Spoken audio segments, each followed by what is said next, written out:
como eu disse a você, eu tenho em forma de livro a carta de Pero Vaz de Caminha. E o que foi isso? Vou ler aqui o que tem dizendo, tá?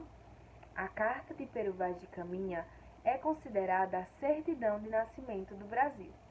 Embora se saiba atualmente que Pedro Álvares Cabral não foi o primeiro navegador a chegar à costa brasileira, seu desembarque converteu-se numa espécie de cerimônia de posse oficial da terra em nome de Portugal. Dentre os três textos que conhecemos sobre o achamento da terra brasileira, a Carta de Caminha é sem dúvida o mais vivo e interessante. É o único que se dedica a analisar com atenção o comportamento dos índios e a simpatia inegável que Caminha revela pelos primeiros habitantes de nossa terra. Permite-nos vê-lo como um exemplo de humanista da época, intelectualmente curioso, tolerante com os costumes diferentes dos seus e honesto em suas afirmações, não hesitando em revelar as dúvidas que a observação dos fatos algumas vezes provoca. Esta publicação tem o objetivo de pôr ao alcance do leitor comum uma versão em português moderno da Carta de Caminha, acompanhada por comentários e ilustrações que ajudam a esclarecer o seu conteúdo e o contexto histórico em que foi escrita.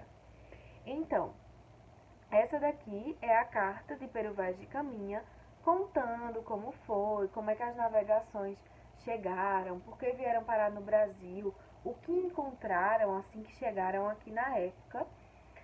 Essa minha versão aqui é da editora Moderna e eu vou mostrar um pouquinho a vocês como é dentro desse livro. Aqui mostra, olha, ela vem com muitas imagens ilustrando tanto as pessoas da época, aqui está falando sobre Pedro Álvares Cabral e traz algumas imagens. Vamos ver em outra página, ó, a frota de Cabral, como é que foi. Aqui é a carta, né, que vai contando todos os dias, ele vem como se fosse um diário, tá? E aqui ele mostra, ó, os índios, como é que foi acontecendo de fato essa chegada aqui no Brasil. Eu vou ler, tá, para vocês uma partezinha, para só que vocês entendam um pouquinho, ó. Na sexta pela manhã, 24 de abril, sexta-feira. Na sexta pela manhã, às 8 horas, pouco mais ou menos, por conselho dos pilotos, mandou o capitão levantar âncoras e fazer vela. E fomos ao longo da costa, com os batéis e esquifes amarrados à popa, na direção do norte, para ver se achávamos algum abrigo e bom pouso, onde pudéssemos parar para reabastecimento de água e lenha. Não que isso nos minguasse, mas para nos prevenirmos. Quando fizemos vela, estariam já na praia, sentados perto do rio, cerca de 60 ou 70 homens, que se haviam juntado ali pouco a pouco. Fomos de longo, e ordenou o capitão aos navios pequenos que seguissem mais próximos da praia e se achassem pouso seguro para os naus que amainassem. E velejando nós pela costa, acharam os navios pequenos, mais ou menos a 10 léguas do lugar onde tínhamos levantado ferro, um recife com um porto dentro, muito bom e seguro, com uma entrada bem larga. Lá entraram e amainaram. As naus o seguiram, e um pouco antes do pôr do sol, amainaram também, distantes do Recife cerca de uma légua, ancorando em 11 braças. Afonso Lopes, nosso piloto, estava em um daqueles navios pequenos. Por ser homem vivo e destro para isso, por ordem do capitão, meteu-se logo no esquife e se foi sondar o porto. Tomou 2 daqueles homens da terra, mancebos e de bons corpos, que estavam numa espécie de jangada. Um deles trazia um arco e 6 ou 7 setas. Na praia, andavam muito com seus arcos e setas, mas não fizeram uso deles. Já de noite, Afonso Lopes trouxeram-os ao capitão, em cuja nau foram recebidas com muito prazer e festa. A feição deles é parda, um tanto avermelhada, com bons rostos e bons narizes, bem feitos. Andam nus, sem nenhuma cobertura. Não fazem o menor caso de encobrir ou de mostrar suas vergonhas. E nisso têm tanta inocência como em mostrar o rosto.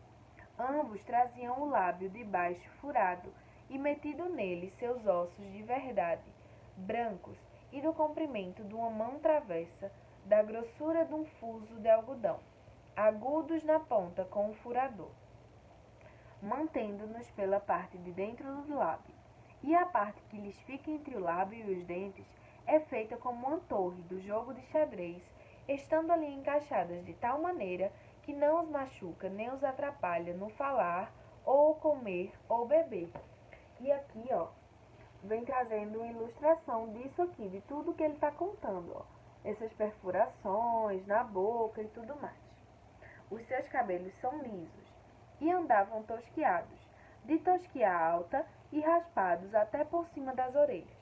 Um deles trazia na parte de trás uma espécie de cabeleira de penas de aves amarelas, de mais ou menos 2 palmos de comprimento, muito espécie cerrada, que lhe cobria a nuca e as orelhas, e era grudada aos cabelos, pena a pena, como algo como cera, mas não era cera, de modo que a cabeleira ficava bem redonda e compacta por igual, sem necessidade de mais lavagem para levantá-la. Quando eles vieram, o capitão estava sentado em uma cadeira bem vestido, com um colar de ouro muito grande no pescoço, e tendo aos pés um grande tapete com mestrado. Sancho de Torvar, Simão de Miranda, Nicolau Coelho, Aires Gomes e nós que estávamos nesta nau, vamos com ele. Ficamos sentados no tapete. E assim por diante, tá, gente? Foi só uma partezinha que eu quis ler pra vocês, ó. E aí ele traz, é muito interessante, ele vai contando, ó, como aconteceu aí a história do Brasil, né, pelos olhos desse escritor aqui, né, vem mostrando muitos detalhes sobre o que foi acontecendo aqui nesses primeiros momentos, né, dos portugueses aqui no Brasil, tá? E agora sim, por hoje é só. Eu encontro vocês quinta-feira. Na verdade, amanhã vocês irão me encontrar, mas com inglês. Mas a gente se encontra aqui com nossas aulinhas do 4º ano na quinta, tá, amores? Um beijo bem grande pra vocês e até amanhã no inglês. Tchau!